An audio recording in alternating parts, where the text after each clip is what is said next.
Next topic, scanning tunneling microscope.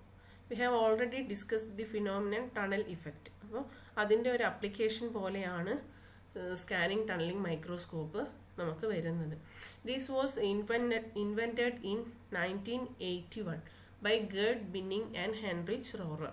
ഈ രണ്ട് scientist ചേർന്നിട്ടാണ് ഈ ഒരു സ്കാനിങ് ടണലിംഗ് മൈക്രോസ്കോപ്പ് ഉണ്ടാക്കുന്നത്. അത് 1981 അതിന് അവർക്ക് 1986 നോബൽ പ്രൈസും കിട്ടുന്നുണ്ട്. അപ്പോൾ 1986 ഇവർക്ക് മാത്രമല്ല ഏൺസ്റ്റ് റസ്ക എന്ന് പറയുന്ന സയൻറ്റിസ്റ്റിനും കൂടെ നോബൽ പ്രൈസ് കിട്ടുന്നുണ്ട്. ഇവരുടെ കൂടെ ഷെയർ ചെയ്യുന്നുണ്ട്. അത് എന്തിനായിരുന്നു എന്നുള്ളത് നിങ്ങൾക്കറിയാം. റസ്ക കണ്ടുപിടിച്ചത് എന്തായിരുന്നു?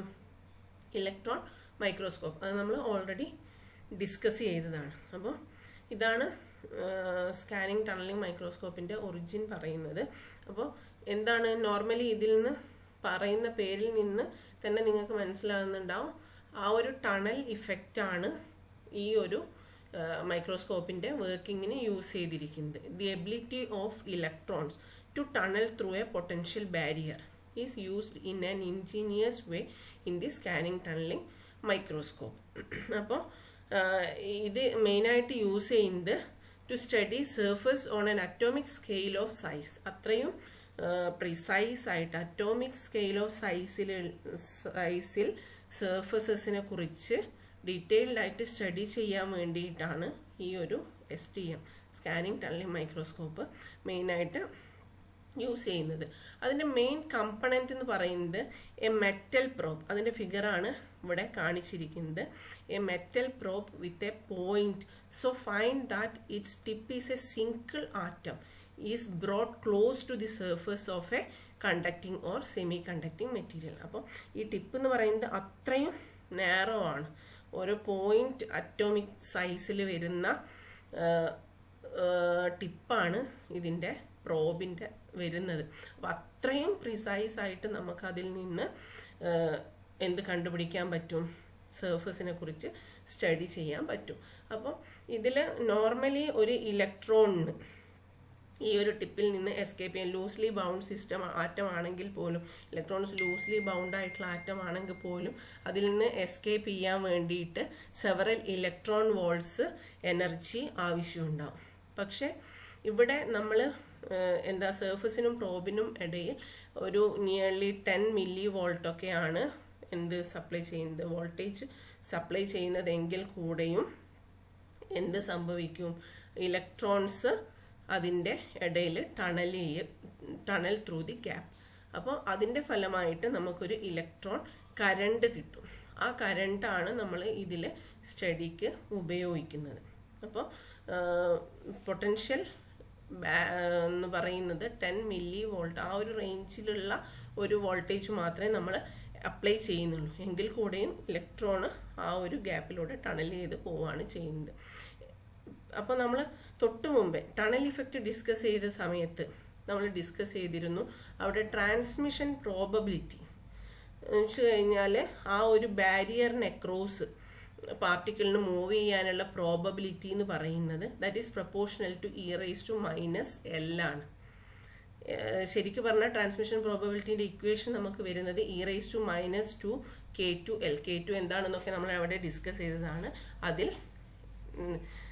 2ഉം K2ഉം നമ്മൾ കോൺസ്റ്റന്റ് ആക്കി എടുക്കുമ്പോൾ നമുക്ക് എന്ത് പറയാൻ പറ്റും? Transmission probability is proportional to e⁻⁻L എന്ന് പറയാം.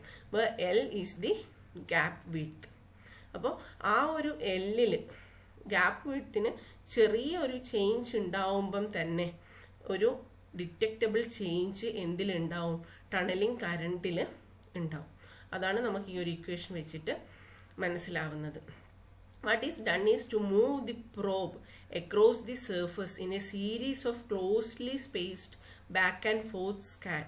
In about the same way, an electron beam traces out an image on the screen of a television picture tube. അപ്പോൾ ഇതിൽ എന്താ ചെയ്യുന്നത് എന്ന് വെച്ച് കഴിഞ്ഞാൽ ഈ ഒരു പ്രോബ് ടു ആൻഡ് ഫ്രോ ആയിട്ട് നമ്മൾ ഏത് സർഫസിനെ കുറിച്ചാണോ സ്റ്റഡി ചെയ്യുന്നത് അതിന് എബൌട്ട് ടു ആൻഡ് ഫ്രോ ആയിട്ട് കണ്ടിന്യൂസ്ലി ഇങ്ങനെ ഒരു പോയിന്റ് പോലും മിസ്സായി പോവാതെ ഇങ്ങനെ ടു ആൻഡ് ഫ്രോ മൂവ് ചെയ്യിക്കുകയാണ് ചെയ്യുന്നത്. എന്നിട്ടാണ് സർഫസിനെ കുറിച്ച് സ്റ്റഡി ചെയ്യുന്നത്. അപ്പോൾ സർഫസിനെ കുറിച്ച് സ്റ്റഡി ചെയ്യുമ്പോൾ ശ്രദ്ധിക്കാൻ ഇമ്പോർട്ടൻ്റ് ആയിട്ട് വരുന്ന കാര്യം എന്ന് പറഞ്ഞാൽ നമ്മൾ കിട്ടുന്ന ഔട്ട്പുട്ട് കറണ്ട് കോൺസ്റ്റൻ്റ് ആയി വരുന്ന വിധത്തിൽ പ്രോബിൻ്റെ ഹൈറ്റാണ് ഇവിടെ അഡ്ജസ്റ്റ് ചെയ്യപ്പെടുന്നത്. അല്ലാതെ കറണ്ടിൻ്റെ വേരിയേഷൻ അല്ല നമ്മളിവിടെ സ്റ്റഡി ചെയ്യുന്നത്. Height of the probe is continuously adjusted to give a constant tunnelling current. അതാണ് ഇവിടെ ചെയ്യപ്പെടുന്നത്. അപ്പോൾ ടണലിംഗ് കറണ്ടിന് ഒരു സർഫസിന്റെ ഒരു പർട്ടിക്കുലർ പോയിന്റിൽ എത്തുമ്പോൾ ടണലിംഗ് കറണ്ടിന് വേരിയേഷൻ വരുന്നുണ്ടെങ്കിൽ അവിടെ എന്ത് സംഭവിക്കും? Probe height is varying. അപ്പോൾ അതിന് വേണ്ട സെറ്റപ്പും കൂടെ ഇതിലുണ്ടാവും.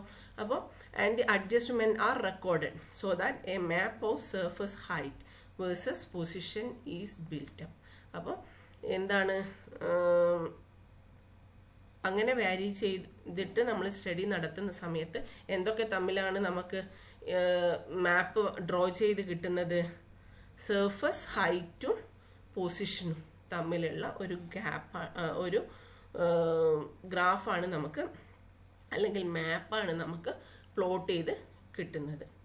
Such a map is able to receive individual atoms on a surface. അപ്പോൾ അതിൽ നിന്ന് നമുക്ക് ഓരോ അത്രയും നാരോ സൈസാണ് ആ പ്രോബിൻ്റെ, അതുകൊണ്ട് തന്നെ അതിൽ നിന്ന് ഓരോ ഇൻഡിവിജ്വൽ ആറ്റത്തിനെ കുറിച്ചും നമുക്ക് ആ സർഫസിൽ മനസ്സിലാക്കാൻ പറ്റുന്നു. അപ്പോൾ നമ്മൾ ഇതിൽ പറഞ്ഞു പ്രോബ് നമ്മൾ കണ്ടിന്യൂസ്ലി വാരി ചെയ്യിച്ചുകൊണ്ടിരിക്കുന്നുണ്ട്, ടു ആൻഡ് ഫ്രോ മോഷനും ചെയ്യുന്നുണ്ട്. പിന്നെ ടണൽ കറണ്ട് വാരി ചെയ്യുന്നതിനനുസരിച്ച് അതിൻ്റെ ഹൈറ്റും വാരി ചെയ്യുന്നുണ്ട്. അപ്പോൾ XY ഡയറക്ഷനിലാണ് നമ്മളുടെ സ്പേസിലാണ് നമ്മളുടെ സർഫസ് എങ്കിൽ XY ഡയറക്ഷനിലും പ്രോബ് മൂവ് ചെയ്തുകൊണ്ടിരിക്കണം. എന്ത് കറണ്ട് വാരി ചെയ്യുന്നതിനനുസരിച്ച്, ടണൽ കറണ്ട് വാരി ചെയ്യുന്നതിനനുസരിച്ച് Z ഡയറക്ഷനിലെ ഹൈറ്റും വാരി ചെയ്തുകൊണ്ടിരിക്കണം. അപ്പോൾ ഇതിന് വേണ്ടിയിട്ടുള്ള സെറ്റപ്പും കൂടെ ഈ ഒരു STMൽ നമ്മൾ ഉൾക്കൊള്ളിക്കണം. That is done by piezoelectricity. The phenomenon piezoelectricity എന്നുള്ള ആ ഒരു ഫിനോമിനൻ അല്ലെങ്കിൽ പ്രോപ്പർട്ടി യൂസ് ചെയ്തിട്ടാണ് ആ ഒരു പ്രോബിന്റെ മൂവ്മെന്റ് സാധ്യമാക്കുന്നത്. അപ്പോൾ what is this piezo electricity? The thickness of certain ceramics changes when a voltage is applied across them. അപ്പോൾ അതിൻ്റെ ആ ഒരു പ്രോപ്പർട്ടി, അതിൻ്റെ അക്രോസ് ഉള്ള certain ceramic മെറ്റീരിയൽസിൻ്റെ അക്രോസ് ഉള്ള വോൾട്ടേജ് ചേഞ്ച് ചെയ്യപ്പെടുമ്പോൾ അതിൻ്റെ തിക്നെസ് ചേഞ്ച് ചെയ്യുന്നു എന്നുള്ള ആ ഒരു കണ്ടീഷൻ യൂസ് ചെയ്തിട്ടാണ്, ആ ഒരു പ്രോപ്പർട്ടി യൂസ് ചെയ്തിട്ടാണ് എന്തിൻ്റെ പ്രോബിൻ്റെ മൂവ്മെൻറ്റ് XY ഡയറക്ഷനിലാണെങ്കിലും Z ഡയറക്ഷനിലാണെങ്കിലും സാധ്യമാക്കുന്നത്. അപ്പോൾ ആ ഒരു എഫക്റ്റും കൂടെ ഇതിൽ യൂട്ടിലൈസ് ചെയ്യുന്നുണ്ട്. അപ്പം ടണൽ ഇഫക്റ്റും പീസോ ഇലക്ട്രിസിറ്റി എന്നുള്ള ആ പ്രോപ്പർട്ടിയും ആണ് STMൻ്റെ വർക്കിങ്ങിൽ യൂസ് ചെയ്യുന്നത്. അപ്പം ഈ ഒരു STMൽ ആക്ച്വലി നമുക്ക് എൻറ്റയർ സർഫസിൻ്റെ ടോപ്പോഗ്രഫിക്കൽ ഗ്രാഫ് അല്ല നമുക്ക് കിട്ടുന്നത്. ടോപ്പോഗ്രഫിക്കൽ ഗ്രാഫ് എന്ന് പറഞ്ഞാൽ ഈച്ച് ആൻഡ് എവറി പോയിന്റ് ഇങ്ങനെ അതിൽ മാർക്ക് ചെയ്യപ്പെടുകയല്ല ചെയ്യുന്നത്. അതിനൊരു കോണ്ടോർ മാപ്പ് ടൈപ്പാണ് നമുക്കിതിൽ കിട്ടുന്നത്. കോണ്ടോർ ടൈപ്പ് മാപ്പ് എന്ന് പറയുന്നത് എന്താണ്? ഒരേ ടൈപ്പ് ഇലക്ട്രോൺ ഡെൻസിറ്റി ഒക്കെ വരുന്ന ഒരേ തരത്തിലുള്ള റീജിയൻസ് തമ്മിൽ കണക്ട് ചെയ്തുകൊണ്ട് മാപ്പ് വരക്കുക. അതാണ് ഈ ഒരു STMൽ ചെയ്യപ്പെടുന്നത്. അത് തന്നെ എന്താ ഉദ്ദേശിക്കുന്നത്? This means that atoms of different elements appear differently, അല്ലേ? നമുക്ക് പല ആറ്റത്തിൻ്റെയും എലമെന്റ്സിൻ്റെയും ഒക്കെ ആറ്റംസ് ഡിഫറെൻ്റ് ആയിട്ടാണ് അത് അപ്പിയർ ചെയ്യുന്നത്. which greatly increases the value of STM as a research tool. അതുകൊണ്ട് തന്നെ നമ്മൾ ഈ ഒരു കോണ്ടർ നേച്ചർ മാപ്പാണ് കാണിക്കുന്നത്. അതുകൊണ്ട് തന്നെ അതിന് എന്താണ് റിസർച്ച് പേർപ്പസിന് വളരെയധികം അഡ്വാൻറ്റേജ് ഉണ്ട് ഈ ഒരു സ്കാനിങ് ടണലിംഗ് മൈക്രോസ്കോപ്പിൽ. അപ്പോൾ ആ ഒരു കൺസെപ്റ്റും കൂടെ നിങ്ങൾ മനസ്സിൽ വെക്കുക. അപ്പോൾ ടോപ്പോഗ്രഫിക്കൽ ഗ്രാഫ് അല്ല, കോണ്ടർ മാപ്പാണ് നമുക്ക് ഇതിൽ കിട്ടുന്നത്. അപ്പോൾ അതുകൊണ്ട് തന്നെ അതിന് റിസർച്ച് ഇമ്പോർട്ടൻസ് വളരെ കൂടുതലാണ്. പിന്നെ ഈ ഒരു STM പോലെ തന്നെ വർക്ക് ചെയ്യുന്നത് ഇവിടെ എന്താണ്? ഇലക്ട്രോൺസ് ആണ് എന്ത് ചെയ്യുന്നത്? ടണൽ ചെയ്യുന്നത്. അതിനു പകരം അയോൺസ് ടണൽ ചെയ്യുന്ന മൈക്രോസ്കോപ്പുകളും ഉണ്ട്.